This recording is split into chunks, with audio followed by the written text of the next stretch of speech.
It is my absolute privilege to invite on stage our biggest and loudest cheerleader, an actor par excellence, an entrepreneur, a role model to so many of us in this room, and honestly, let me tell you, just an all round awesome person. Ladies and gentlemen, put your hands together for Anushka Sharma. Like I told you guys, I literally felt the energy in the room shift when she entered, and I know for a fact that everyone here has a question for her. But first things first, how are you feeling? I'm standing. We can stand for just a minute. Heels, man.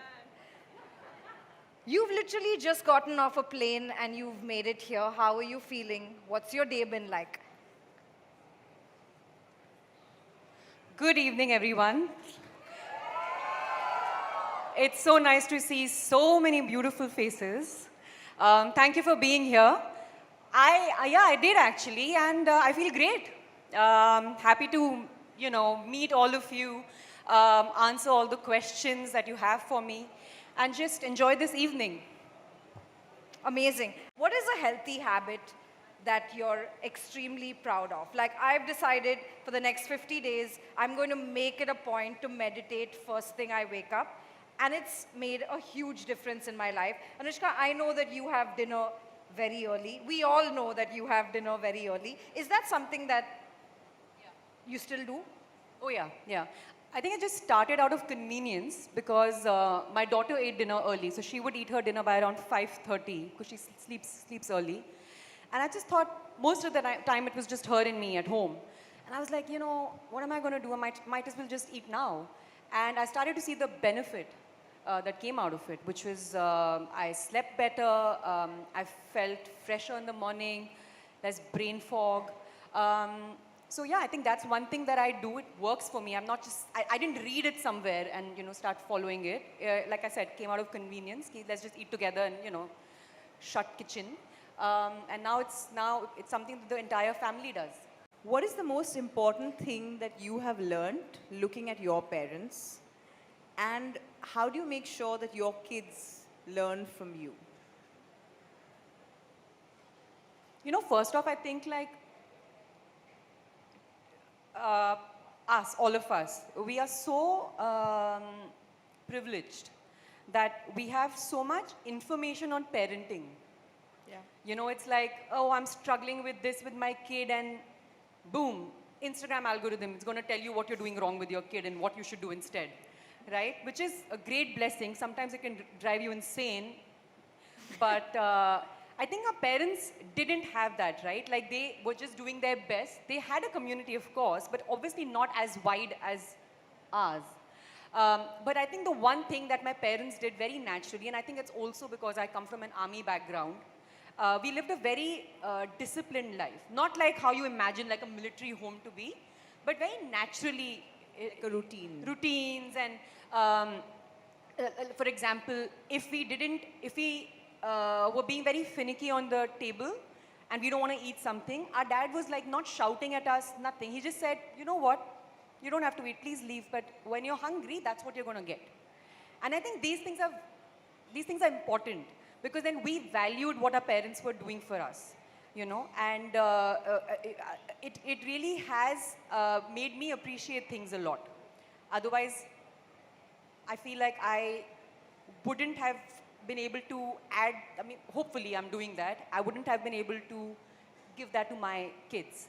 So yeah, I think the routines, the discipline, and appreciation for what you have. Okay, thank you.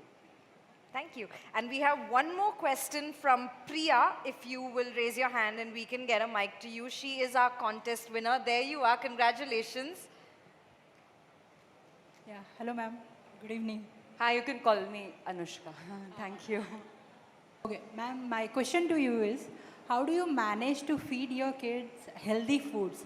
I mean, sometimes it happens, we always see the difference with their, it's a balance with their habits and the convenience.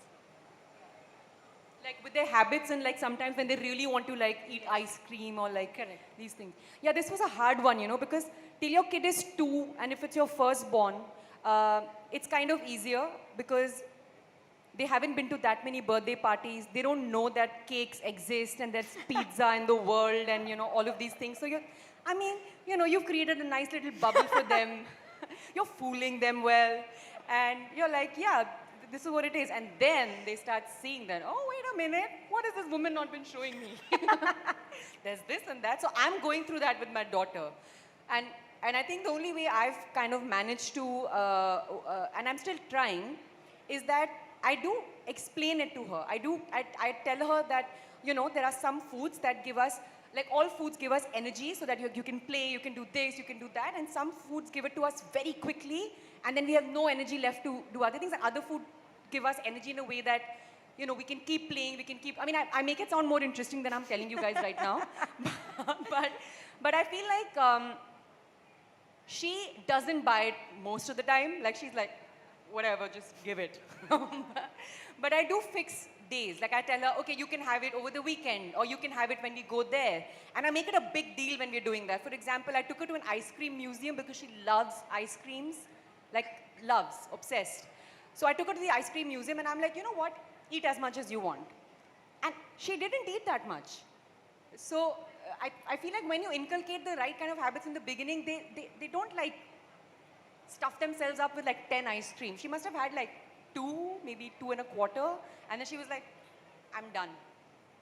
So I just pick days and give a very lengthy explanation, which I try to make it fun. I bring out my actress. Thank you, ma'am. Thank you. Thank you so much. And thank you to the 4 of you, really. Thank you for sharing. Thank you for being so vulnerable. It's really what makes this community tick as well. So, on that note, thank you so much, you guys.